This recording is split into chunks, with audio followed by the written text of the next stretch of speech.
Buenas tardes, compañero.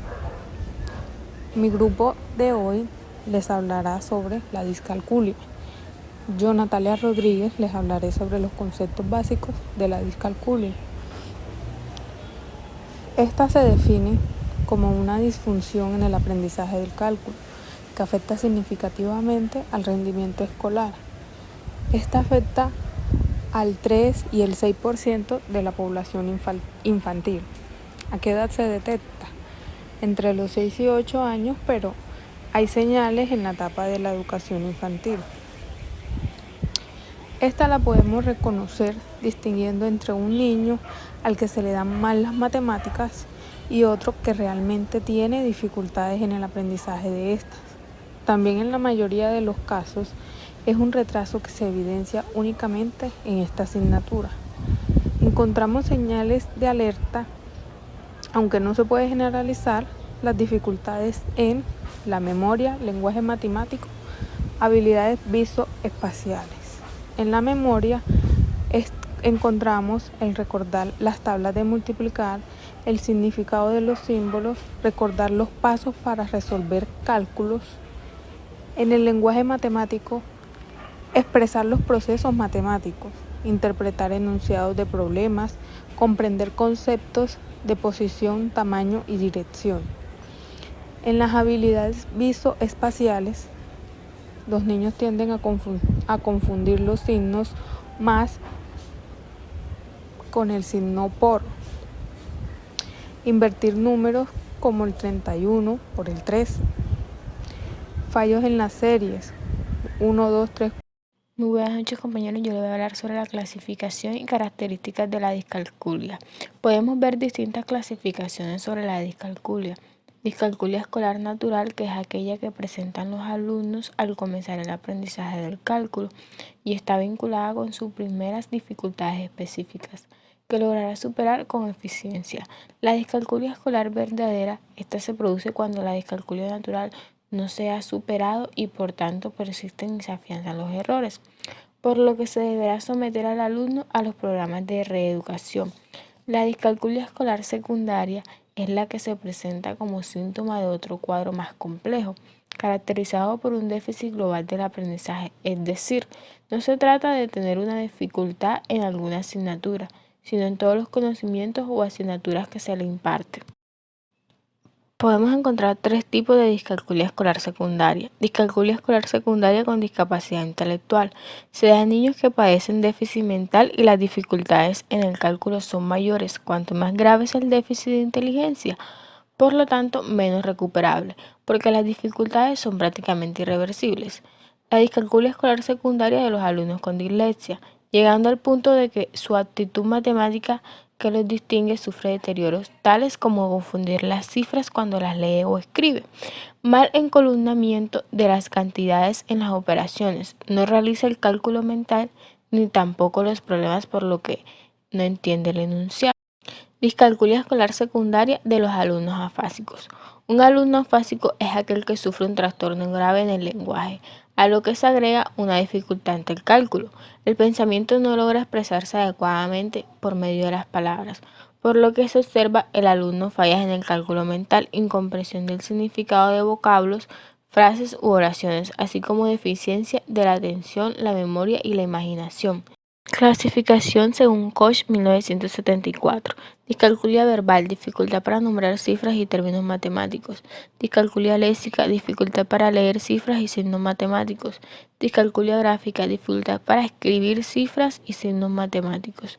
Discalculia pratonóstica, dificultad para comparar cantidades de objetos de modo manipulativo. Discalculia idionóstica, dificultad para comprender conceptos y relaciones. Característica de la discalculia. Se considera la existencia de tres causas fundamentales y una determinante en la aparición de la discalculia. Causa lingüística. Es frecuente la aparición tardía del lenguaje en la anamnesis de alumnos con discalculia escolar. Causa psiquiátrica. Se observa con cierta frecuencia alumnos hipermotivados, pero con la duda reiterada de si se trataba de estados psíquicos anteriores a la iniciación del proceso del aprendizaje y el trastorno era siempre específico. Las más de las veces obedecía a las dificultades en casi todas las asignaturas. En alumnos con psiquismo normal, las dificultades en el aprendizaje dan origen a cambios emocionales. Causas psiquiátricas. Se observa con cierta frecuencia alumnos hipermotivados, pero con la duda reiterada de si se trataba de estados psíquicos anteriores a la iniciación del proceso del aprendizaje, y el trastorno no era siempre específico. Las más de las veces obedecía a las dificultades en casi todas las asignaturas. En alumnos con psiquismo normal, las dificultades en el aprendizaje dan origen a cambios emocionales. Causa genética. Aparecen a menudo parientes cercanos que manifiestan en su infancia dificultades en el aprendizaje de las matemáticas. Causa determinante. Fundamentalmente consiste en fallas de las funciones de maduración neurológica, inmadurez o problemas en lectoescritura. Sobre estas tres circunstancias, lo que originó el cuadro. Bueno, con base a las características mencionadas anteriormente, es importante realizar un proceso de evaluación de la discalculia. ¿Para qué se realiza una evaluación? Pues esto nos ayuda a conocer con exactitud qué problema está presentando el niño. Nos permite identificar cuáles serían estas dificultades que está presentando en el cálculo o en el caso del razonamiento. ¿Qué vamos a hacer para hacer este proceso de evaluación? Es importante determinar aquellas dificultades que presenta, donde en las evaluaciones podemos realizarle al niño dictados de números, copiado de números, cálculos que no estén estructurados ni mediante juegos o mediante gráficas. Cualquier situación problemática que se presente de manera lúdica también pues podrían ser los procesos para esta evaluación. Los resultados de estas actividades pues nos van a estar arrojando el resultado, y de esta manera podremos diferenciar el tipo de error que el niño presenta, si es error numérico, si es error de cálculo, si es error gráfico o de razonamiento. Esto con ayuda pues de las baterías cognitivas para poder identificar detalladamente cuál sería el déficit presentado en el niño.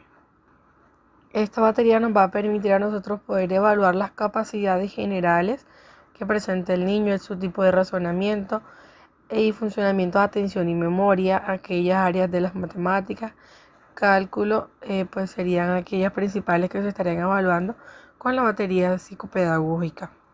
Ya teniendo claro este déficit en el niño presentado, ya esto pues nos brindaría dar un paso para poder identificar cuáles son los factores en los que estaría influyendo la existencia de esta dificultad.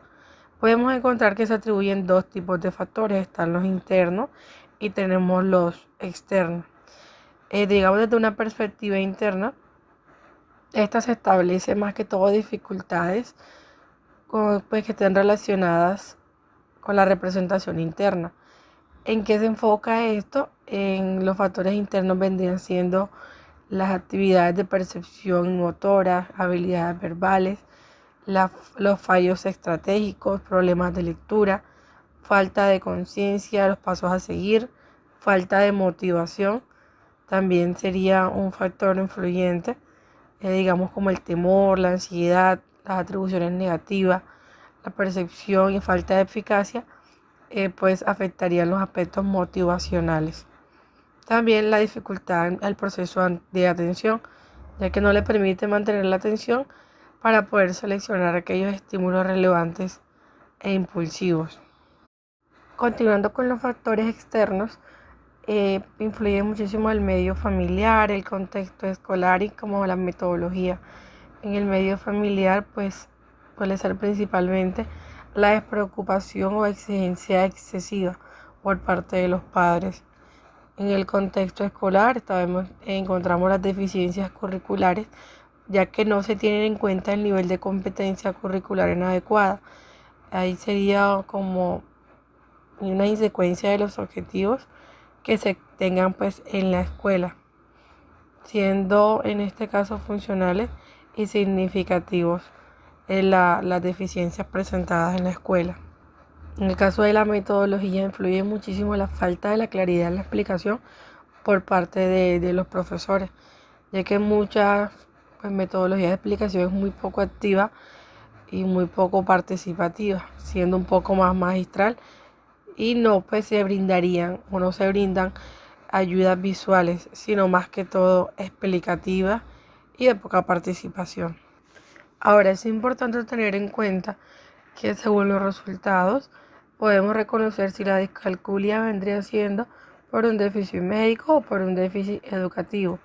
Y siendo pues médico, existen tratamientos generados por médico general, un médico especialista en psicoterapéutico o fonoaudiológico en el caso que el niño pues que no tenga buena percepción.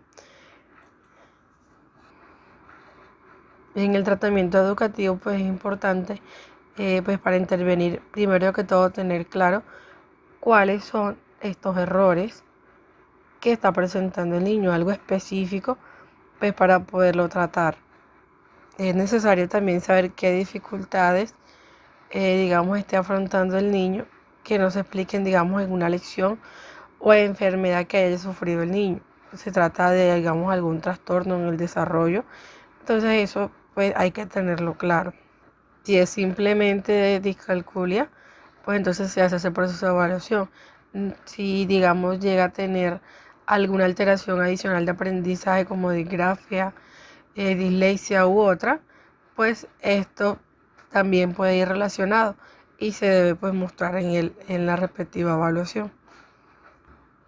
Es importante tener muy claro esto para que digamos el proceso del tratamiento se intervenga de una manera correcta, porque si no se realiza, pues esto lo va a estar digamos acarreando en todo su proceso escolar, donde se va a estar viendo este fracaso escolar por base de la misma discalculia, o incluso en muchos jóvenes la deserción escolar, ya que pues no se sienten con la capacidad de poder cumplir con esta, digamos, con esta responsabilidad en el caso pues de la discalculia, que es algo pues que se puede tratar de una manera efectiva. Por este motivo es que debemos tener claro que la discalculia no más que todo significa que es que un niño no puede aprender, sino que digamos es un poco más, necesita un poco más de atención que los demás, como pues se menciona, recorrer un camino más largo que los otros niños. Entonces, por la reeducación consiste más que todo en esto, en buscar la manera de enseñarle al niño a aprender o aprender a manipular los números desde distintas perspectivas, con la idea pues de que lo pueda entender siendo práctico para el beneficio del niño. Como qué actividades pues o qué necesita un niño con discalculia. Pues necesita realizar actividades didácticas. Un niño necesita pues mucho más atención, que la enseñanza sea mucho más intensa y explicativa a comparación de los otros niños pues sobre el sentido numérico. Que haya mucha más práctica en el sistema numérico, que el repaso sea constante en todos los trabajos pues que contengan esta dificultad. Para hacer este proceso de reeducación es importante tener en cuenta un tiempo, digamos, específico con un especialista que lleve al niño a ese proceso para que pueda ser eficaz. Entonces, teniendo claro estos objetivos, se puede mantener un resultado y también lograr que el alumno alcance los objetivos planteados. Haciéndolo de manera individual. Es muy importante que el proceso de reeducación se realice de manera individual mediante actividades didácticas como un fichero de dominó, donde se van a estar asociando los números con las imágenes de manera didáctica, aquellos problemas de apoyo visuales, para poder verificar también las ventajas y problemas sencillos, ver cómo lo plantea, preguntas directas y poderlo acompañar en este proceso. En otros casos también se puede utilizar su entorno, digamos hacer ejercicios con las cosas que contemos con nuestro alrededor de una manera sencilla, poder realizar operaciones aritméticas. Entonces con todo este proceso se busca obtener el objetivo de aquella intervención para poder superar las dificultades presentadas en el niño, tanto en el proceso del cálculo matemático y lectoescritura matemática también. ¿Con qué propósito? Pues obtener en el niño un óptimo rendimiento escolar. Muchas gracias.